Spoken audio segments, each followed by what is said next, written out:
His column, Either Everyone's Guilty or No One Is. Dan Wetzel joins us. 365 Sports with Paul and Craig. I'm David Smoak. Dan, thanks for your time. What has been the reaction to your latest column? Well, Dave, the internet, everyone agrees. So it's been, as far as I know, universal, right? The infallibility of an internet column. Absolutely, yeah. No, pretty good. I think people. Here's the thing. The thing that interests me about this case is it may not interest everyone else. Like it's not a story that says Michigan didn't do it. Michigan totally broke the rules, right? I'm just fascinated at how the reaction of the NCAA, the reaction of the Big Ten, and whether anyone thought any of that reaction through. Because 3 weeks ago, nobody cared about sign stealing. You never heard about. When was the last time there was a sign stealing discussion that you even remember? It's been a while, if at all. Yeah, it was a non-entity. It just was something that nobody discussed. And so all of a sudden the Connor Stalions comes along and it's super colorful and it's entertaining. And this guy is on the sideline of another, with spy glasses, right? It's a fantastic story, but it got treated and piled on like it was the biggest scandal on earth. And I was like, man, you got to be careful with precedent. And are you just barreling down a thing? I think we all know the reason no one talks about sign stealing is because everybody steals each other's signs. They steal the signs and then share them with another school. They do this. Are you sure this is the only place out there that stealing is doing something? Once you set precedent on punishments and you drop everything to go after one guy, I mean, they could suspend Jim Harbaugh for the rest of the season. Tomorrow, just wipe out the number, 2 or 3 coach for the rest of the year over this, when they haven't found Harbaugh knew how Connor Stalions is getting his information. If they had found Harbaugh running it, then Michigan should fire him. But if you don't, he had to have known. Well, that's not a good way to. You can't convict people on he should have known. He had to have known, right?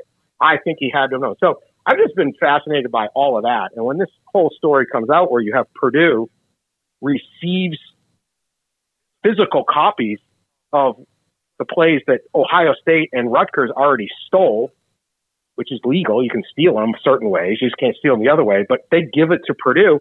How is what Purdue got without doing their own work any different than what Michigan did by their standard? Because the penalty here isn't stealing signs, it's in-person scouting.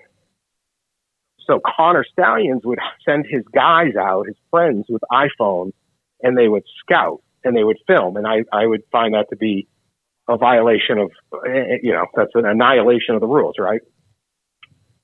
But isn't an in-person scout also the Ohio State coaching staff gathering it in person and then giving it to you? Does Ohio State's coaches fall into agents of in-person scouts? Does the Rutgers be in-person scouts for Purdue? So did Purdue do the same thing?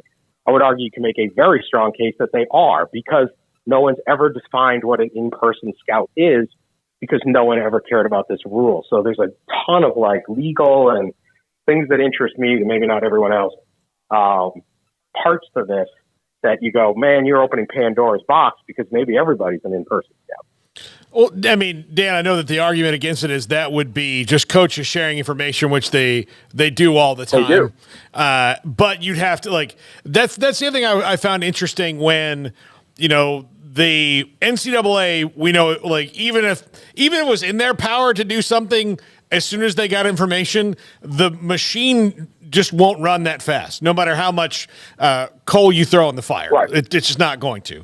So the coaches want the Big Ten to do something about it, but because, to your point, none of this has ever been defined, the Big Ten doesn't even have rules in the book to punish the coach. So that would be unprecedented. They just have rules in the book to punish the schools. And none of this is really clearly defined as to what they can even do, and they're making it up on the fly. And they're going with a sportsmanship clause, which also isn't defined. What's sportsmanship? Well, some people think, I mean, that's a loose line.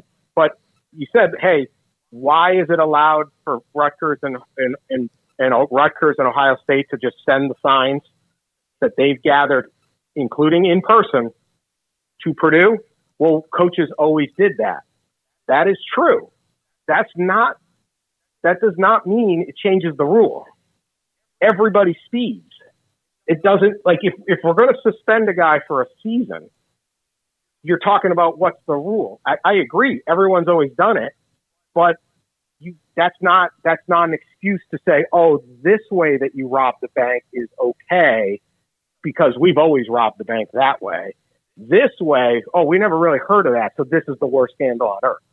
And this is going to go to court, and there's a lot of it. Just because coaches always did it doesn't mean they didn't act as in-person scouts. It's not so easy to just say, oh, we were cool with that. That's not how rules work. That's not how bylaws work, especially when you're going to punish. Now, you could have just sat there and said at the beginning, I think if you had a more experienced commissioner, they would have said, look, you guys are all stealing each other's signs. Knock it off. Stallions is gone. Harbaugh, you're going to get fined or whatever after. But you don't run around going, this is the worst scandal on earth and wipe a guy out, because that is not, I agree with you, but that is not a reason that they're not in-person scouts just because we didn't think they were in-person scouts. Nobody had it written in the rule book that some dude's buddy with a cell phone is an in-person scout either, because no one thought of it. But I think they would clearly qualify. Yeah, Dan, I was saying a little while ago, it was a much more interesting story when it was just Michigan and this elaborate scheme, right? And then, it's everybody's doing it again and everybody's pointing the fingers. But just what do you make of just kind of all of the uncovering of the Connor Stalions sightings and the cell phone video and, sending people out? And how did the money come into play to go to all these games and buy these tickets? And just what do you make of just kind of this intricate system or whatever it is that we're kind of in the process of uncovering with Connor Stalions on the Michigan side of things? Yeah, I mean, he's a character. I mean, he is out there. I mean, he wrote a 600-page Google Doc about, he called it a manifesto on how he would one day be the Michigan football coach. These are all questions. So look, this thing first hits, you go, okay, they're going to nail. I mean, they're going to find out Harbaugh knew about it. They're going to find out this, that, the other. 3 weeks into the scandal, they haven't found anything that implicates anybody else. And I'm just going to give you the plausible story. Okay. Don't shoot the messenger, but there is a very plausible story that you have a young assistant coach and they're all over the place. It's 100 people in this building. He's doing anything to stand out. He gets a reputation as the sign stealer, which is again legal and celebrated. Again, it's just such a weird place, this whole story. Yeah. He puts his thumb on the scale by sending these guys out to make them even better at it, right? He's not telling anybody that, hey, I know you guys think I'm a genius and I'm valuable, but actually I'm not. He's playing it up. He's keeping it secret as he can, and nobody inside the building knows. He's funding it with his family money, or he's got this vacuum selling business. Who the heck knows, right? Whatever he's doing, he's going super aggressive. We all know, especially when you're young and trying to build a career, people cut corners. He annihilated the corner, right? So, one of the things about the NCAA investigation, and I think that, there's plenty of that at Baylor and other places that sometimes they come running in and saying, this must have happened. And you go, hold on now, there's some reasonable explanations, or not everyone did this, and you go, wait a second, that isn't really it. But when they're running in saying, everybody must have known, worst scandal ever, Michigan's dead, and you go, wait a minute, maybe it's the guy trying to get ahead. And you go, oh, wait. And now you're 3 weeks in and you're like, oh, like, what if that's the case? It's a very plausible story. So I don't know. They haven't caught him yet. Again, I was like, you find Harbaugh's involved, fire Harbaugh immediately. But if you don't, we're going with strict liability and this and that. You're like, I don't know. Dan, I would, especially, you mentioned Baylor. We covered the scandal here. Yeah. I do think the thing that happened, and we saw a lot with Art Briles, was that, there was a lot of stuff he didn't know because he didn't want to. And that was the wall he put up. So if Jim Harbaugh is getting all this great information, the coaches are, and they just decide we're not going to ask how he's doing it because it's working, then I do buy that a little bit. Although, eventually, is that enough? Yeah. The question you have to ask is you got to be sometimes you can't just be like, wow, the stalker wound up being actually a genius here. What do you know? So this kid was a story find. So the story would be he went to Annapolis. He's a Marine captain, and he was just gifted in this kind of espionage. Again, I'm with you. Okay, really, nobody asked. But where does proof matter? Where doesn't? Where does national perception matter? Where does what's reality? I don't know. I don't know, but I'm willing to say I don't know. I don't care whether they suspend Jim Harbaugh. I mean, for content purposes, I'm a media vulture. Yeah, suspend him, please. But the scandal's great. But due process matters. Taking your time matters. Different things matter. So we'll see. I don't know. I don't know what's going to happen next. But it's a big scandal. I just say, look, because no one ever talked about what is an in-person scout, the way we would say, because most scandals are about recruits, it'd be they can define a booster. You are a booster of this school, or you are a representative of this school down because they've litigated it. They've gone through all this process. Nobody has used this rule in 30 years. So the whole rule just says you cannot in-person scout. That's literally the language. What's an in-person scout? Until you litigate that, it's a much broader definition. That's why what Purdue did probably, to me, is exactly the same as what Michigan, or something close. And it's not so much whether you're going to have as bad as Michigan, but what if you have 3/4 that?